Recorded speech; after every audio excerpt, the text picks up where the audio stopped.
What's the most interesting biological fact you know of? Story 1. If you wear glasses that visually flip the world upside down long enough, your brain will process and flip it right side up when wearing the glasses. Eyes are actually really interesting. There's something called saccadic masking, and the short of it is you're blind while you're moving your eyes. This is because during a saccade, rapid eye movement, all the images your eyes are sending to your brain are blurred and useless, so your brain disregards them. Story 2. Dicrocoelium dendriticum is a fluke that lives in the bile ducts of sheep. Its eggs get excreted with sheep crap, where the larvae hatch and transform that crap into something that is very appetizing to snails, who promptly eat it. Then the larvae make the snail excrete a foam that is very appetizing to ants, who also eat it. Now the larvae are inside the ant's guts. Then, after a while, they all penetrate the ant's visceral cavity, taking care to close the holes they leave in the guts that would otherwise kill the ant. Now, one of the larvae, and only one, migrates to the ant's brain and does some magic there, which causes the ant to behave normally during the day, but to climb on top of a blade of grass at night, where it locks itself into place with its mandibles. Once the temperature increases in the morning, the ant releases its grip, climbs down the grass, and behaves like a normal ant until the evening. However, sometimes the ant gets eaten by a grazing sheep while attached to the blade of grass, and when that happens, the larvae from the ant's body cavity migrate to the sheep's bile duct and become new adult parasites. Story 3. There's circuitry in the part of your brain that generates eye movement called a velocity to position integrator that calculates a new eye position when you turn your head by, wait for it, integrating, in the calculus sense, velocity to obtain position. Your brain knows calculus even if you do not. Story 4. DNA consists of 4 different bases: adenine, thymine, guanine, and cytosine. Normally, these bases pair up with each other as A plus T and G plus C. A few years ago, scientists in California managed to synthesize 2 new DNA bases that paired with each other and inserted them into E. coli cells. The E. coli copied the unnatural bases with every subsequent cell replication, giving a microorganism with the first synthetically extended genome. Story 5. There are 2 girls who share a body. Their names are Abby and Brittany, and although they've got separate heads and are different people, they're joined below the neck. Considering how much siblings can piss each other off, it's pretty impressive that they can do things together. There are also a pair of conjoined twins who have independent bodies but are connected at the skull. Doctors discovered that certain parts of their brains are shared between the 2 of them. While they were testing how much of their brain activity is shared, they placed them in a room where one of them could see a colored card and the other could not. They asked the one who could not what color the card was, and she said she didn't know. They asked her to look with her other eyes, and after a second of thought, she gave the correct answer. This test was repeated, and each time they were asked to see with their other eyes, they got the answer right. This shows that they share, to some extent, their 2 separate sets of eyes. I'm at work right now, so I can't find their names, but they were in a documentary on Netflix about conjoined twins. Abby and Brittany were in it as well. Story 6. There is a species of bug called the Issus coleoptratus that develops mechanical gears in its legs. This is the only instance of biological gears that have ever been seen. It should be noted, however, that other species almost definitely have similar gears, but the coleoptratus is the only species for which they've been photographed. This zoom in gives you an idea of just how small the teeth are, and here they are with a scale on them, showing that the teeth are roughly 20 micrometers in depth. It's also worth noting that these gears only show up while the issue is in the early stages of its lifespan and are lost by the time it fully matures. So what are they used for? Well, the issue takes roughly 2 milliseconds to jump. The timing needs to be exact, or else it won't be able to jump with any precision. The gears do for the bug the same thing they do for our machines. They make sure that as one gear spins, the other will spin at a constant rate. Story 7. The enzymes in the carbonic anhydrase family are enzymes that keep your blood at a constant pH, among other things. They do their enzyme thing between 30 million and 50 million times per second to keep you alive.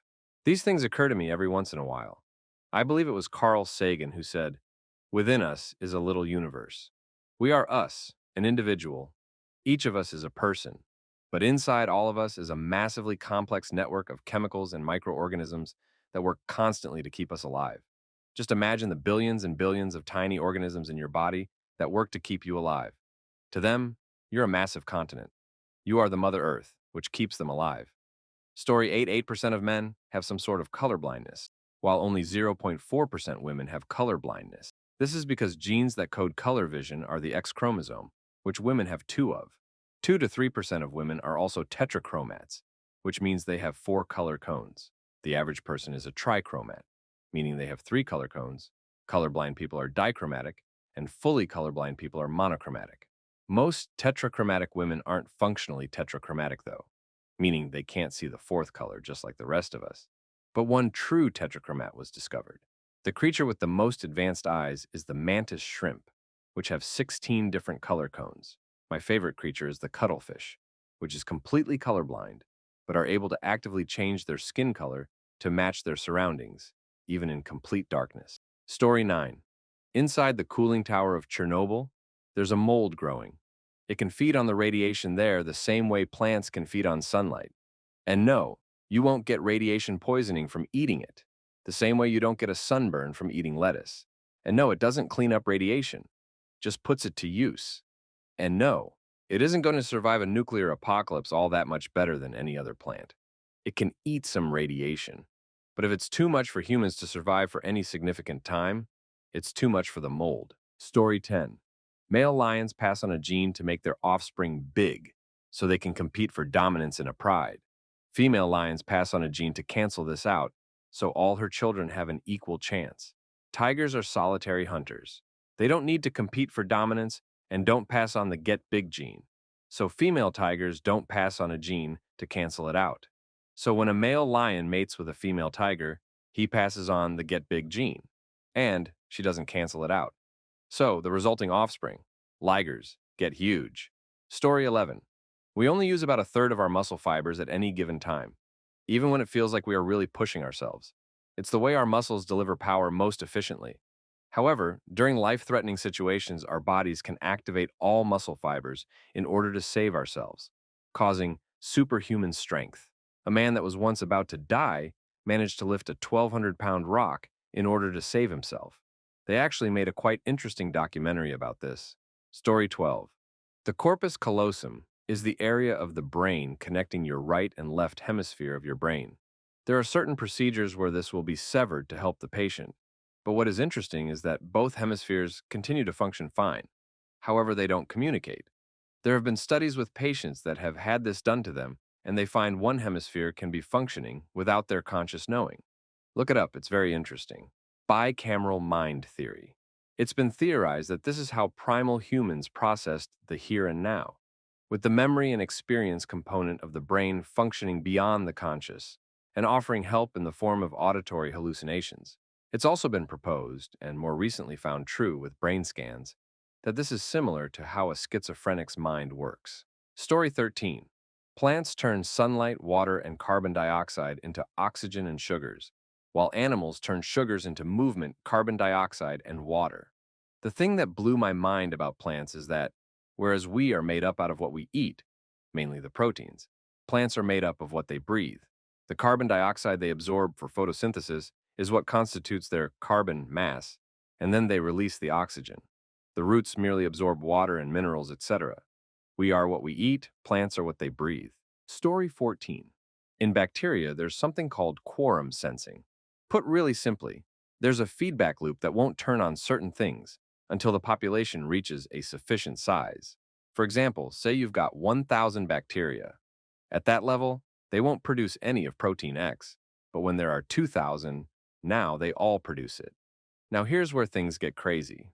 Some bacterial species use this system to regulate toxin production. Pseudomonas aeruginosa, for example, has quorum sensing regulated toxin production. Under the right circumstances, a system like this could play out a lot like a successful game of Pandemic Inc. You have no idea you're infected until the bacteria administer the killing stroke. Story 15. This is a micrograph of a phage, or bacteriophage. They are viruses and look like aliens and are just protein shells that house RNA or DNA. Each species of phage is specific to a species of bacteria.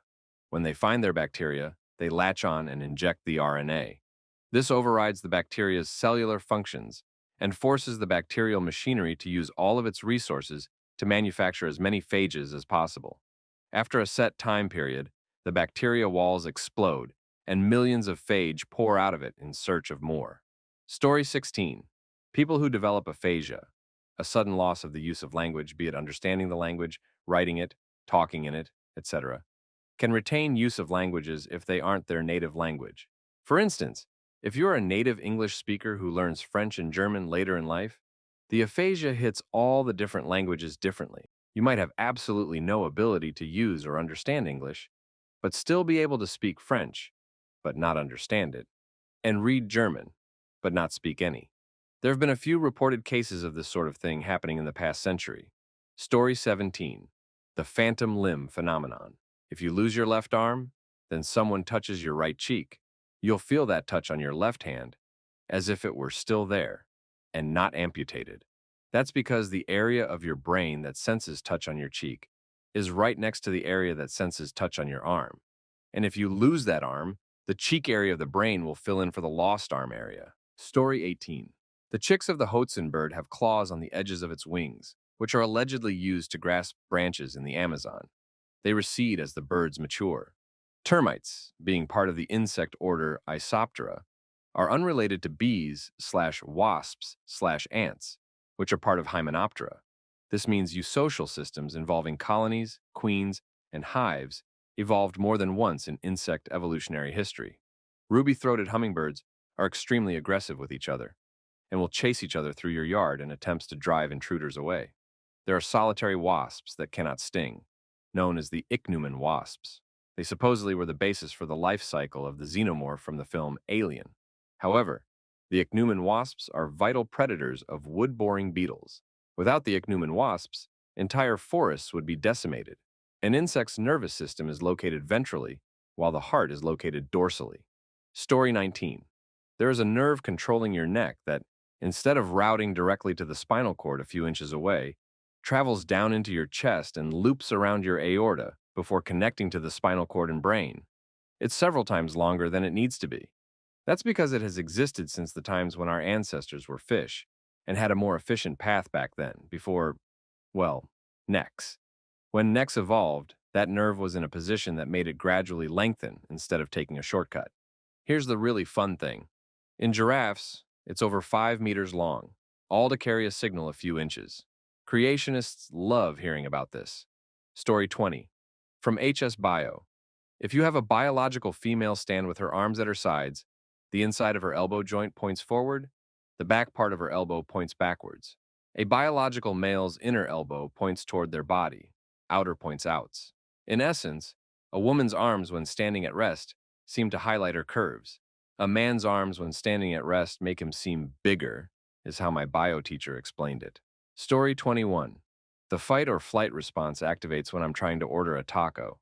My body is all, run, Forrest, run, we gotta get out of here. But somehow it can't tell that I'm not in danger. Stupid.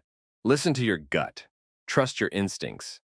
I have the instincts of a particularly nervous rodent on a cocktail of coke and amphetamines. My gut is telling me that my dentist is going to reach down my throat and turn me inside out like a sock. I'd rather trust a toddler to rewire my electrics than my own gut instincts. Story 22.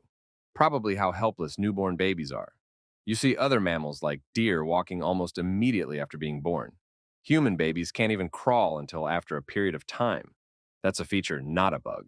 If our brains could develop to full adult capacity, either very quickly after birth or reach full capacity while maintaining the same head size from birth, then no prob.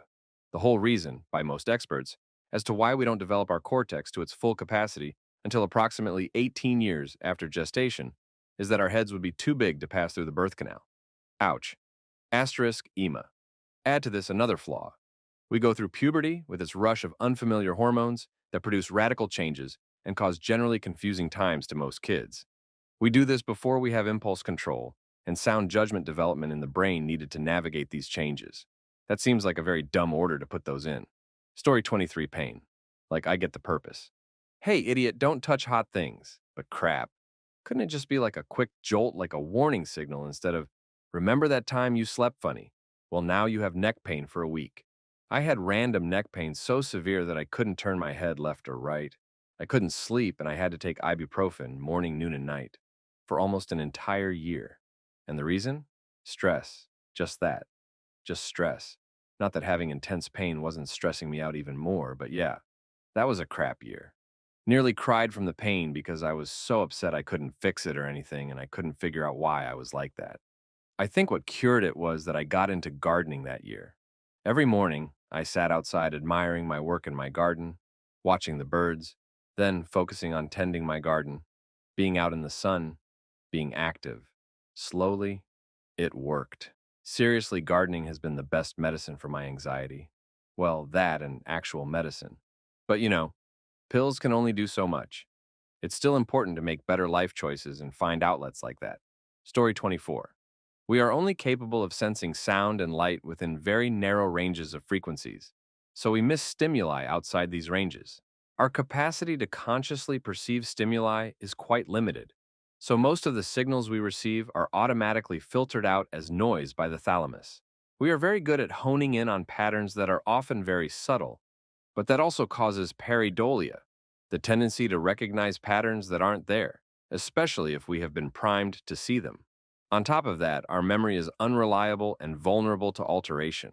Altogether, we are prone to forming demonstrably false beliefs about the world and ourselves that are resistant to evidence to the contrary. Story 25. Dopamine. The thing that makes you feel good. The thing that drives us to do better so that we can feel even better. My theory or opinion is that as the world began to shift to an industrial one with a rising middle class who could begin to obtain luxuries, they saw what it was like to live without the struggle of survival. We as humans slowly became greedy and never satisfied with what we currently have. Companies know this and make things intended to break and prey on your impulse shopping. Look how happy this family is with their new dishwasher. Just how much better is the previous year's model of a Carve graphics card? But it sure as crap feels amazing to get the next best thing, and it's quite depressing when you can't. There's also dopamine sickness, story 26, that you don't really need to be smart to reproduce or have a successful life. Idiots also seem to reproduce even faster, at younger ages and more often. So we're not really making a lot of progress on intellectual levels.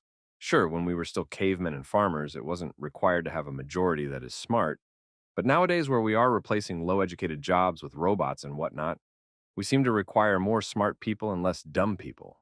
Also, when dumber people come into power, they mess up a lot of progress. Not pointing any fingers, though. We're only now realizing how a dip in education causes entire generations to be undereducated and easily manipulated.